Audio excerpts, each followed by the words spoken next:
سینہ، عظمتوں کا سفینہ، زندگی کا قرینہ، روح مکہ مدینہ، آدمی کو بناتا ہے یہ انسان۔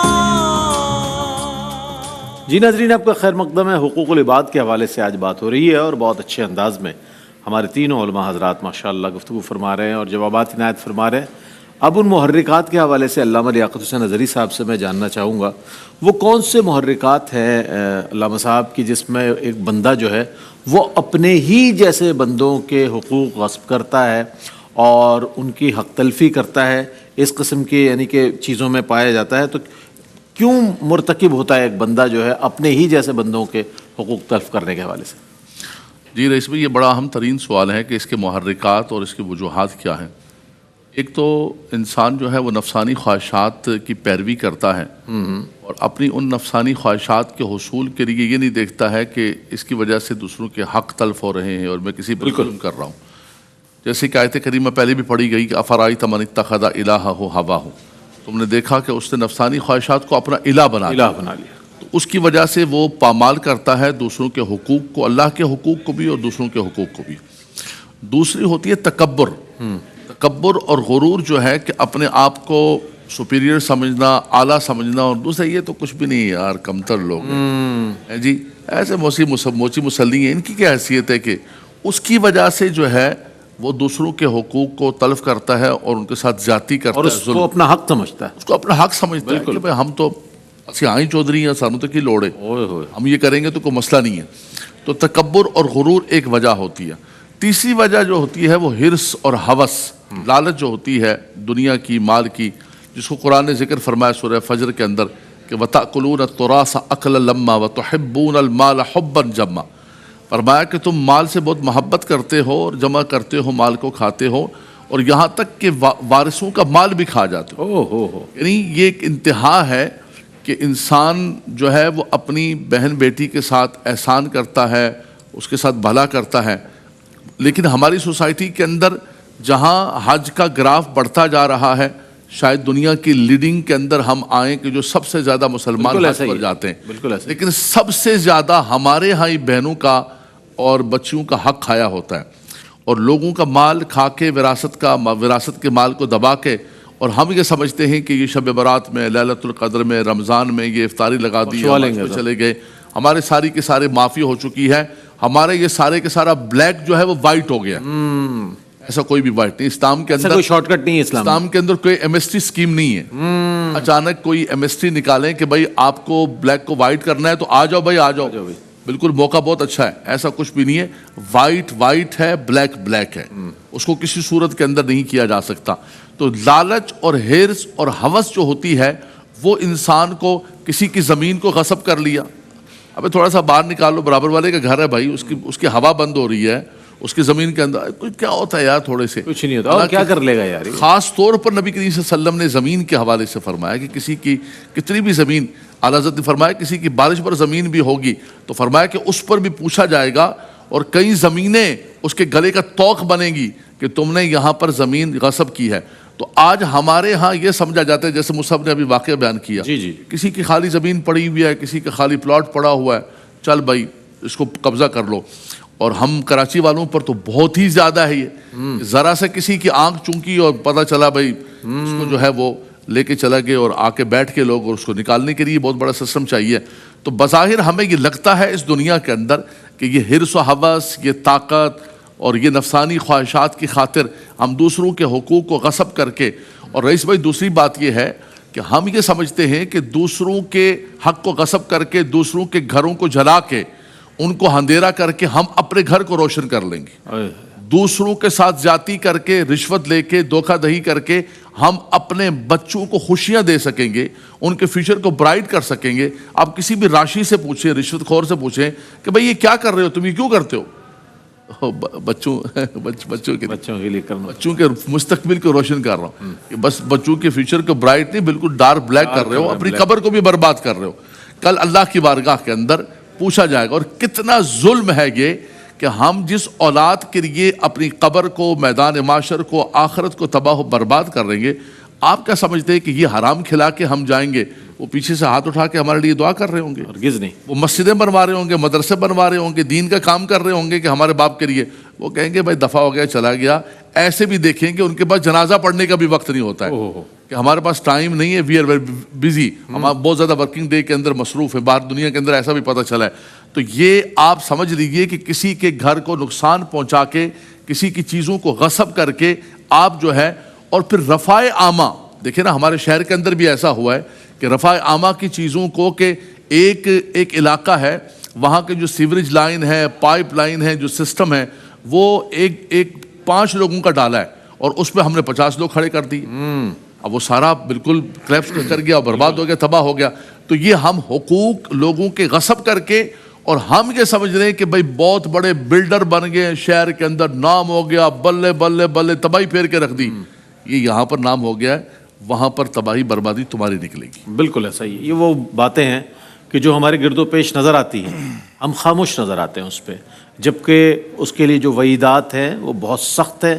دیکھنا چاہیے معمولی سی کسی فائدے کے لیے، معمولی سی آسائش کے لیے آپ دوسرے مسلمان بھائی کا، دوسرے انسان کا حق اگر تلف کرتے ہیں اور یا اس کو غصب کرتے ہیں تو اس کی آپ کے لیے بہت بڑی جواب دہی ہے. اس کا ضرور پیش نظر رکھنا چاہیے. اچھا، ہم یہ بھی جاننا چاہیں گے، فی زمانہ مفتی خرم اقبال رحمانی صاحب، فی زمانہ ہم نے دیکھا ہے کہ لوگ اپنے حقوق مانگتے ہوئے بڑے ایکٹیو نظر آتے ہیں. جب ہمارا یہ بھی حق ہے، ہمارا یہ بھی حق ہے، ہمیں یہ بھی چاہیے، ٹھیک ہے. لیکن جب حقوق دینے کی بات آتی ہے، حقوق کی ادائیگی کی بات آتی ہے، اس میں تساہل سے کام لیا جاتا ہے، اس میں پس و پیش سے کام لیا جاتا ہے، اس میں بہت سی چیزیں جو ہے وہ حائل نظر آتی ہیں. کیا کہیے گا اس حوالے سے؟ بلا شبہ رئیس بھائی، یہ ایک بہت ہی ڈارک سائڈ ہے سوسائٹی کی. اور اس وقت بالخصوص ہم دیکھ رہے ہیں کہ رائٹس کے نام پر، وہ ہیومن رائٹس ہوں، ویمن رائٹس ہوں، چائلڈ رائٹس ہوں، دیگر پروٹیکشن کے رائٹس ہوں، اس پر بہت سارے احتجاج اور مظاہرے اور اس پہ فورمز ہوتے ہوئے نظر آتے ہیں. اور ہر کوئی ڈیمانڈ کر رہے جی ہمارے حقوق ہمیں ادا کیے جائیں. لیکن ہم حق مانگ کس سے رہیں؟ یہ بھی تو دیکھیں، کوئی خلائی مخلوق سے حق مانگ رہے ہیں؟ نہیں، انسانوں سے ہی ہم تو انسانوں سے ہی مانگ رہے ہیں نا. مطلب اپنے ہی ایک طرف ہم مطالبہ کر رہے ہیں، دوسری طرف ہم خود لائبلٹی کے اندر شامل ہو رہے ہیں. بالکل. یعنی میں اگر کسی سے حق مانگ رہا ہوں تو کچھ چیزیں میری طرف بھی لوٹ کر آ رہی ہیں.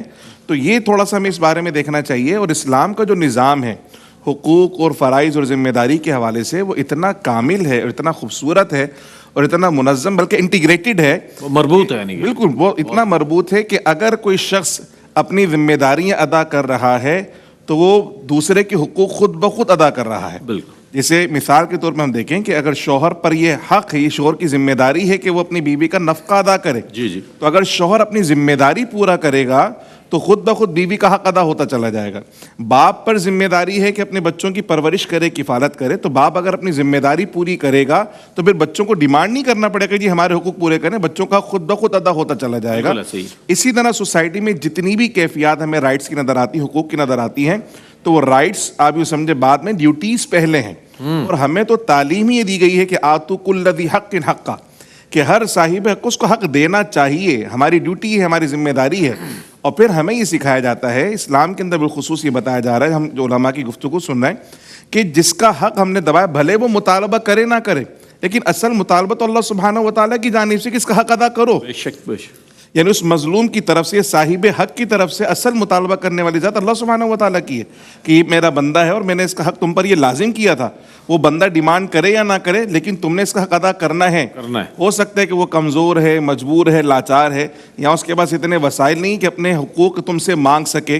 کسی بھی صورت میں جو تم نے غصب کی اس کی اتنی رسائی نہیں ہے، یا تم اتنے بڑے منصب پر فائد ہو، یا تمہارا اتنا روب اور دبدبہ ہے. لیکن اللہ سبحانہ و تعالیٰ نے جو حکم دے دیا ہے، دنیا کے اندر اگر ادا نہیں کیا تو ہم نے علماء تو سنا کہ آخرت میں اس کی ادائیگی لازمی بھی ہمیں کرنی پڑے گی. تو یہاں اگر ہم اسلام کا جو نظام حقوق و فرائض ہے، اگر اس کی طرف معاشرے میں ہم آپس میں ایک دوسرے کو اس بات کا پابند بنا لیں کہ ہم سب اپنی ذمہ داریاں پورا کرنے لگ جائیں، جو ہم پر حق لازم ہے وہ ادا کرنے لگ جائیں، تو پھر کسی کو بھی کسی سے حق مانگنا نہیں پڑے گا. یا ایک طرف ملازم ہو کر میں اپنے مالک سے حق مانگ رہا ہوں، تو دوسری طرف میں کہیں نہ کہیں کسی کی حق تلفی کر رہا ہوں. تو ہر شخص کہیں نہ کہیں کوتاہی کا شکار ہے.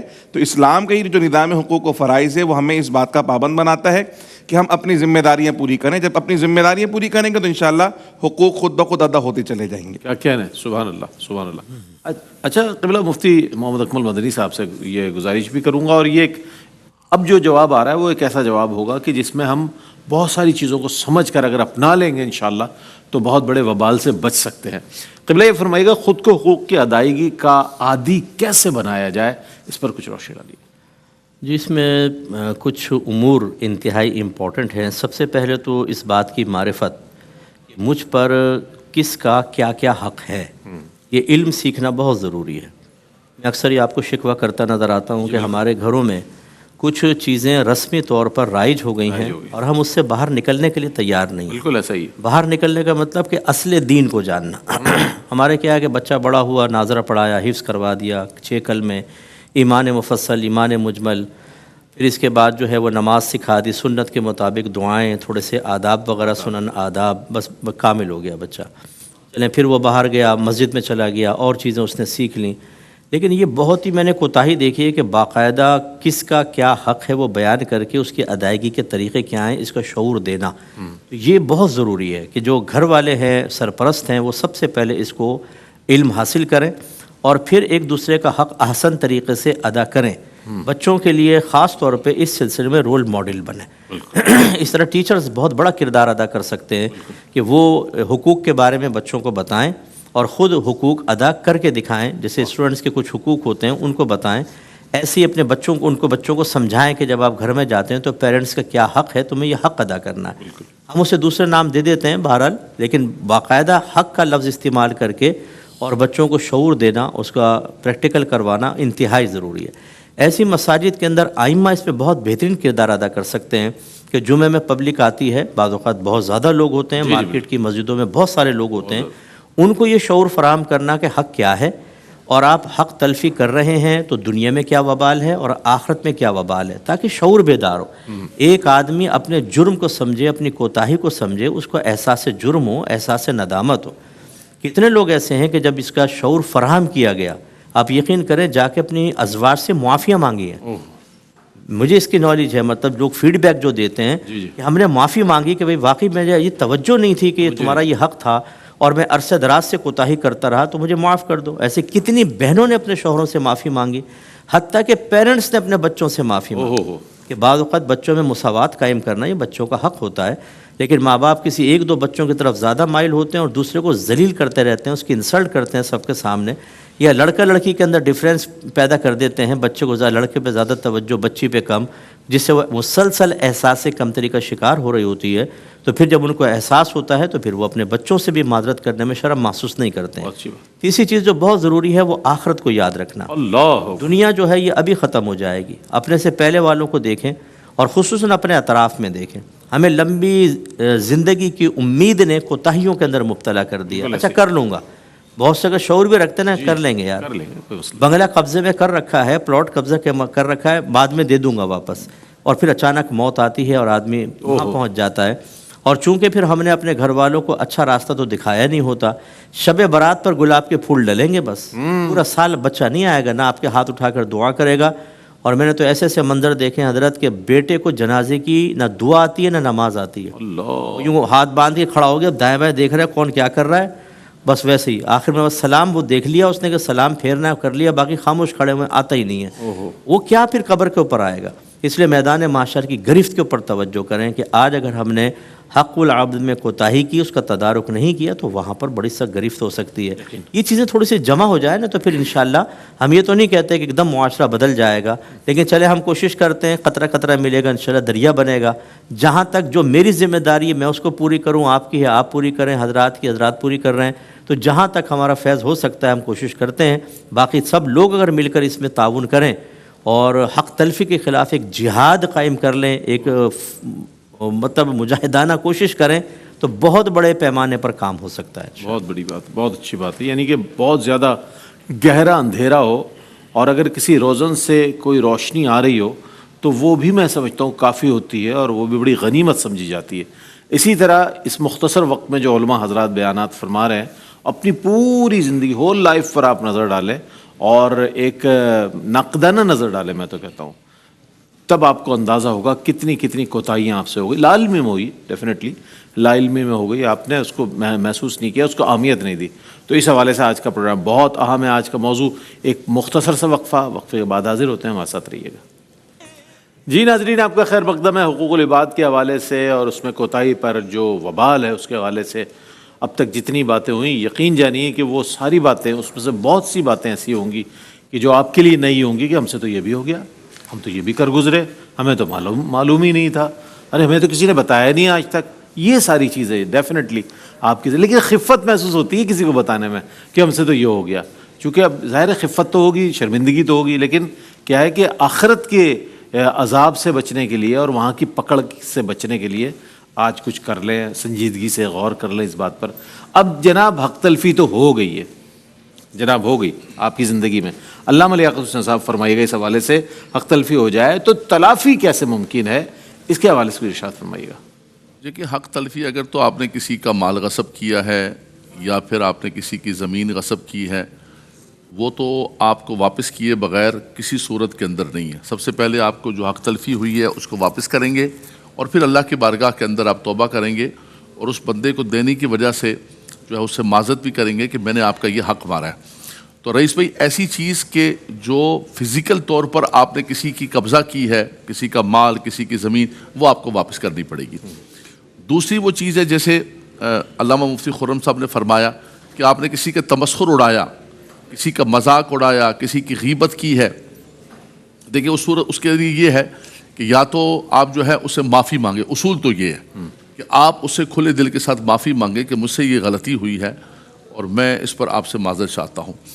لیکن اگر مثال کے طور پر اس سے فتنہ ہوتا ہے، شر ہوتا ہے، تو آپ اللہ کی بارگاہ کے اندر توبہ کریں اور جو ہے وہ دوسری بات یہ ہے کہ اس کے لیے بھی دعائے مغفرت کریں. لیکن اس کا اصول یہی ہے کہ آپ نے جس کی جو دل آزاری کی ہے، ہمارے ہاں یہ جو رسم توبہ شب برات پر ہوتی ہے کہ ایک میسج بنا کے تو میرے موبائل کے اندر 4000 نمبر ایک بٹن دبائے، چل بھائی ہو گئی معافی. میرے سے اگر کوئی غلطی ہو گئی، ایک تو اگر مگر کے ساتھ موسیٰ بیٹھے ہوئے ہیں، اف بٹ کے ساتھ اگر مگر کے ساتھ تو توبہ ہوتی نہیں ہوتی نہیں. یعنی ویسے تو فقیر بہت ہی اعلیٰ سطح کا ہے، میں ایسا نہیں ہوں، بالفرض محال اگر کہیں کبھی ایسا ہو گیا ہو جاتا ہے انسان سے، تو یہ توبہ نہیں، یہ ایک رسم توبہ ہم نے بنا لی. اور دوسرا پھر جو ہے ساتھ یہ بھی کر رہے ہوتے دیکھو بھائی معاف نہیں کرو گے نا تو بہت بڑے گناہ گار ہو گے. تمہیں پتہ ہے امت مصطفیٰ کو معاف کرنا کہتے تم نے کسی کی عزت اچھال دی، کسی کی ایسی تیسی بجا کے رکھ دی، اس کے دل کو چھنی کر کے رکھ دیا، اور تم جو ہے یہ سمجھ رہے ہو کہ یہ رسم توبہ ادا کرنے کے لیے جو ہے ایک میسج گما ڈالا اور یہ بھی پتہ نہیں کون ہے. اور بات تو یہ ہوتی ہے کہ آپ نادم ہیں، شرمندہ ہیں، آپ اسے معافی مانگتے ہیں اور اس کی دل جوئی کرتے ہیں یار میرے سے یہ غلطی ہوئی ہے، میں اپنے آپ کو نیچے کر لیتا ہوں، کچھ نہیں ہوتا ہے. من تواضع للہ فقد رفعہ اللہ، میں غلط کر بیٹھا ہوں، ہو جاتا ہے زندگی کے اندر انسان ایسا. تو فرمایا کہ یہ توبہ کے طریقے ہیں کہ جس چیز کو فزیکل طور پر کیا جا سکتا ہے اس کو کرے، اور اگر جو ہے ویسے دوسرا یہ کہ انسان چلا گیا دنیا سے تو اس کے لیے دعائے مغفرت کرتا رہے اللہ تبارک و تعالیٰ کی بارگاہ میں، خدایا اس کی بھی مغفرت فرما اور میری بھی اللہ کی بارگاہ کے اندر مغفرت. کیا اچھی بات کہی آپ نے. اچھا علامہ مفتی خرم اقبال رحمانی صاحب، حقوق العباد کے حوالے سے جب بندہ کسی کی حق تلفی کر دیتا ہے تو سنا یہی گیا علماء سے اور ابتدا میں بھی یہی بات آئی کہ جب تک وہ بندہ معاف نہ کرے تب تک اس کی تلافی نہیں ہوتی یا اس کی خلاصی نہیں ہوتی. کیا فرمائیے گا اس حوالے سے، اگر کوئی اس سچویشن کا شکار ہے تو چاہتا ہوں اس پر کچھ کلام فرمائیے گا. رئیس بھائی اس میں جیسے علماء بار بار ارشاد فرما رہے ہیں اور اصول جو بیان کیا جا رہا ہے واقعتاً وہ یہی ہے کہ جس بندے کا حق دبایا ہے، جس بندے کی حق تلفی کی ہے، اسی سے معافی مانگنی پڑے گی، اس کے بغیر اللہ سبحانہ و تعالیٰ بھی معاف نہیں فرمائے گا. لیکن اب اگر کسی کا انتقال ہی ہو گیا، یعنی جس کی حق تلفی کی تو اس کا انتقال ہو گیا، تو اب کیا کیا جائے؟ تو اس صورت میں جیسے قبلہ نے بھی ارشاد فرمایا کہ اگر کوئی فزیکل چیز ہتھیائی تھی، مال تھا، زمین تھی، جو بھی چیز تھی، اس کے ورثہ کو دینی پڑے گی. ایسا نہیں کہ اس کا انتقال ہو گیا تو میں ہڑپ کر جاؤں اور صرف دعائیں مغفرت کر دوں، نہیں. اس کے ورثہ جو ہیں شرعی ورثہ، ان کے درمیان تقسیم ہوگی، ان کو لوٹانی پڑے گی. بھئی آپ کے فلاں صاحب تو ان کا یہ مال میرے پاس اور یہ میں واپسی کر رہا ہوں، یہ اب دیکھ لیں. اور اگر کوئی وارث نہ ہو اس کا تو ایسی صورت میں اسی کی طرف سے صدقے کی نیت سے اللہ سبحانہ و تعالیٰ کی راہ میں خرچ کیا جائے گا کہ اس کا ثواب اسی مرحوم کو پہنچے، اس کی طرف سے صدقہ ہوگا. اس کے بعد بھی اگر اس کے ورثہ ڈھونڈتے ہوئے پہنچ گئے جی ہمارے فلاں وارث کا، ہمارے فلاں جناب والا ان کا مال تھا، آپ کے پاس موجود تھا، تو اب وہ جو صدقہ کیا تھا اس کا ثواب ان صاحب کے حصے میں آ جائے گا، یعنی اس کو بتا دیں میں صدقہ کر چکا ہوں، وہ مطالبہ کرے تو اس کو دینا پڑے گا. تو ہر صورت میں جو ورثہ ہیں، جو پیچھے رہنے والے، ان کو دینا پڑے گا. پھر اس کے ساتھ ساتھ اللہ سبحانہ و تعالیٰ کی بارگاہ میں توبہ بھی کرنی پڑے گی. اور اگر ایسا معاملہ ہے کہ وہ جیسے غیبت کا معاملہ تھا یا کسی کی دل آزاری کا معاملہ تھا، اب وہ موجود نہیں ہے اور براہ راست سے معافی نہیں مانگی جا سکتی، تو اللہ سبحانہ و تعالیٰ کی بارگاہ میں توبہ کرنا، استغفار کرنا یہ لازم ہے. اور اس مرحوم کے لیے بھی استغفار کرنا اور ایصال ثواب کرتے رہنا یہ ضروری ہے. اور پھر آخر میں اللہ سبحانہ و تعالیٰ اپنے ذمہ کرم سے، اللہ سبحانہ و تعالیٰ اپنے فضل سے اس مظلوم کو اس ظالم سے راضی کروا دے بروز حشر. اللہ سبحانہ و تعالیٰ کی رحمت سے کچھ بعید نہیں ہے، تو اللہ کی رحمت سے مایوس نہیں ہونا چاہیے. یعنی آخر میں کہنے کا مطلب لا تقنطوا من رحمت اللہ، اللہ کی رحمت سے مایوس نہ ہو. اگر ایسا کچھ ہو بھی گیا ہے اور حقیقت میں ندامت اور شرمساری ہے تو سرکار علیہ الصلوۃ والسلام کا فرمان ہے التائب من الذنب کمن لا ذنب لہ، گناہ سے توبہ کرنے والے سے انہیں گناہ کیا ہی نہیں ہے. تو جو اللہ سبحانہ و تعالیٰ کے حقوق ہیں وہاں تو معافی ہے. بندوں کے حقوق کے لیے پہلا اصول تو یہ ہے کہ بندے سے معاف کروا لیے جائیں، اور اگر یہ معافی ناممکن ہو یا اگر ممکنات میں سے نہیں ہے، اللہ سبحانہ و تعالیٰ کی بارگاہ میں استغفار کرتے رہیں، توبہ کرتے رہیں، اور آئندہ اس طرح کسی زندہ انسان کی حق تلفی سے اپنے آپ کو بچائیں. تب تو پتہ چلے گا کہ واقعتاً آپ نے توبہ کی ہے. آپ مرحوم کے لیے توبہ کر لی اور زندوں کا پھر حق مار رہے ہیں، اس کا مطلب ابھی آپ کو نصیحت نہیں ملی ہے.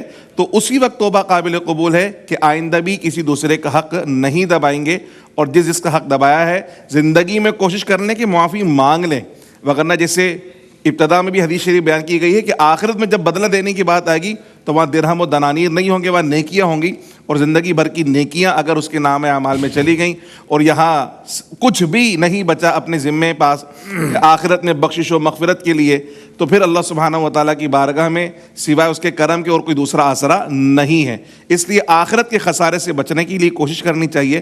اگر زندگی میں کوئی خسارہ ہوتا بھی ہے تو برداشت کر لیں اور آخرت کے خسارے سے اپنے آپ کو بچائیں. اچھا علامہ لیاقت صاحب، میں یہ جاننا چاہوں گا آپ سے کہ کیا فکر آخرت نہ ہونے کے سبب انسان سے اس قسم کی غلطیاں ہو جاتی ہیں، یعنی کہ حقوق العباد کے حوالے سے اس سے کوتاہیاں ہو جاتی ہیں، نہیں دے پاتا؟ یہ آخرت کا اگر دل میں ڈر ہو تو شاید یہ تمام غلطیاں نہ ہو. کیا فرمائیے گا؟ بالکل رئیس بھائی، آپ نے بنیادی بات کہی ہے. قرآن مجید فرقان حمید بھی یہی کہتا ہے کہ جب انسان کو اس بات کا خوف ہوتا ہے، ڈر ہوتا ہے کہ مجھے اللہ تعالیٰ کی بارگاہ کے اندر کھڑے ہونا ہے اور کھڑے ہو کر مجھے ہر چیز کا حساب دینا ہے، ہر نعمت کا بھی حساب دینا پڑے گا، ہر معاملے کا حساب دینا پڑے گا، زندگی کے ہر لحظے کا، جوانی کا، مال کہاں سے کمایا، کہاں خرچ کیا، یہ کانسیپٹ، یہ تصور، یہ عقیدہ جتنا زیادہ مضبوط و مستحکم ہوگا، مستحضر ہوگا، اتنا زیادہ انسان گناہوں سے بچے گا. کہ اس کو مسئولیت اور اکاؤنٹیبلٹی کا اس کو فکر ہوگی کہ مجھے اللہ کی بارگاہ میں کھڑے ہونا ہے. وَأَمَّا مَنْ خَافَ مَقَامَ رَبِّهِ وَنَهَى النَّفْسَ عَنِ الْهَوَىٰ فَإِنَّ الْجَنَّةَ هِيَ الْمَأْوَىٰ، جو اس بات سے ڈر گیا کہ اسے اللہ کی بارگاہ کے اندر کھڑے ہونا ہے، جواب دینا ہے. دیکھیں ہم اولیاء کرام کا ذکر کرتے ہیں کہ لا خوف علیہم ولا هم یحزنون، نہ تو ان کو کوئی خوف ہے اور نہ ہی وہ غمگین ہوں گے. خوف سے مراد یہ ہے کہ ان کو دنیا کا خوف نہیں ہے، آخرت کا تو خوف ان کا عام مسلمانوں سے زیادہ ہے. ہر لحظے کا خوف ہے، ہر بات کرتے ہوئے خوف ہے. ان کو پتہ ہے کہ ما یلفظ من قول الا لدیہ رقیب عتید، میں منہ سے زبان سے جملہ نکالوں گا، یہاں کرامن کاتبین لکھ رہے ہوں گے، میں کوئی بھی عمل کروں گا. تو یہ واقعتاً جتنا مضبوط ہوگا کہ مجھے اللہ کی بارگاہ میں، اور یہ بندہ مومن کا، یہ دیکھیں پہلا پارہ شروع ہوتا ہے ذالک الکتاب لا ریب فیہ ھدی للمتقین، اس کے اندر آخری صفت یہ ہے کہ وبالآخرۃ ھم یوقنون، ان کا آخرت پر یقین ہے. جب آخرت پر یقین ہوگا تو الذین یظنون انہم ملاقو ربہم وانہم الیہ راجعون، انہیں اس بات کا یقین ہے کہ انہیں لوٹ کر جانا ہے، رب سے ملنا ہے، حساب دینا ہے. جب یہ کانسیپٹ مضبوط ہوگا تو انسان بچے گا. انسان کو پتہ ہوگا کہ یار یہ تو میری نیکیاں حسد کھاتا جا رہا ہے، یہ غیبت میری سارا جو میرا سرمایہ ہے، میرے ایسٹس ہیں، ان کو برباد کیا جا رہا ہے. اچھا، یہ لوگوں کا ایک مزاج ہوتا ہے کہ جہاں بیٹھتے ہیں ان کو لگتا ہے کہ یار یہ جب تک ہم غیبت نہیں کریں گے، حالانکہ یہ ان کو تباہ و برباد کر رہا ہے، ان کی دنیا و آخرت کو تباہ کر رہے ہیں. تو بالکل یہ آپ کا بنیادی چیز ہے کہ جتنا زیادہ آخرت کا فکر ہوگی انسان اتنا زیادہ گناہوں سے بچے گا اور اللہ کے قریب ہوگا. قبلہ مفتی صاحب، آپ کے کمنٹس چاہیے اس موضوع پر جو آج کلام ہوا، اس کے پر میں چاہتا ہوں کچھ پیغام. دیکھیں، میں ہمیشہ عرض کرتا ہوں کہ 3 زمانوں پہ توجہ کریں. ایک یہ کہ میں کیا کر چکا تھا، کیا کر چکا ہوں، اس کے اوپر توجہ کریں تاکہ تدارک ہو. ایک ابھی میں کیا کر رہا ہوں. بعض لوگ جیسے ابھی بھی کوتاہیاں کر رہے ہوں گے، ایک فیوچر پلاننگ کیا کرنا ہے. کیا کرنا ہے. جب یہ تین کو ہم پیش نظر رکھیں گے تو پھر پیچھے کا تدارک ہو سکتا ہے. واہ. میں ان تمام شوہروں سے گزارش کرتا ہوں جو اپنی بیویوں کو 10-10 سال سے چھوڑے بیٹھے ہیں, نہ نفقہ دیتے ہیں, نہ حق زوجت ادا کرتے ہیں, اور کہتے ہیں کہ تجھے ایسے ہی رکھوں گا. یہ آپ کی بہادری نہیں ہے. یہ اتنا بڑا وبال آپ جمع کر رہے ہیں, اس کے دل کی آہیں لے رہے ہیں, فریادیں اللہ کی بارگاہ میں پہنچ رہی ہیں. خدا را اس کا حق ادا کریں. ایسی جو ازواج اپنے شوہروں کو اپنے پاؤں تلے دبائے ہوئے ہیں کسی بھی وجہ سے, ایسی جنہوں نے اپنے ماں باپ کے حق میں کوتاہی کر کے دل آزاریاں کی ہیں, اولڈ ہاؤسز میں چھوڑ دیا ہے, ان کو بیار و مددگار چھوڑ دیا ہے, خدا را کیوں وبال جمع کرتے ہو اپنی آخرت کا؟ فوراً سے پیشتر جا کے قدموں میں گرو, معافی مانگو, تدارک کرو, ورنہ تباہی ہے. اور جنہوں نے پلاٹ دبائے ہوئے ہیں, وراثت دبائی ہوئے ہیں, خدا را نہ دیکھو کتنی مالیت ہے, دے دو, وبال چھوڑ دو. دیتے ہوئے لازم دل کھینچے گا, بہت مشکل کام ہے, میں اس کو مانتا ہوں, لیکن دے دیں, ورنہ موت آ گئی, بس اس کے بعد کچھ نہیں ہو سکتا. پھر بہت شکریہ ادا کروں گا آپ تینوں حضرات کا, اور علامہ لیاقت حسین اظہری صاحب اور مفتی خرم اقبال رحمانی صاحب, آپ کی آمد کا شکریہ.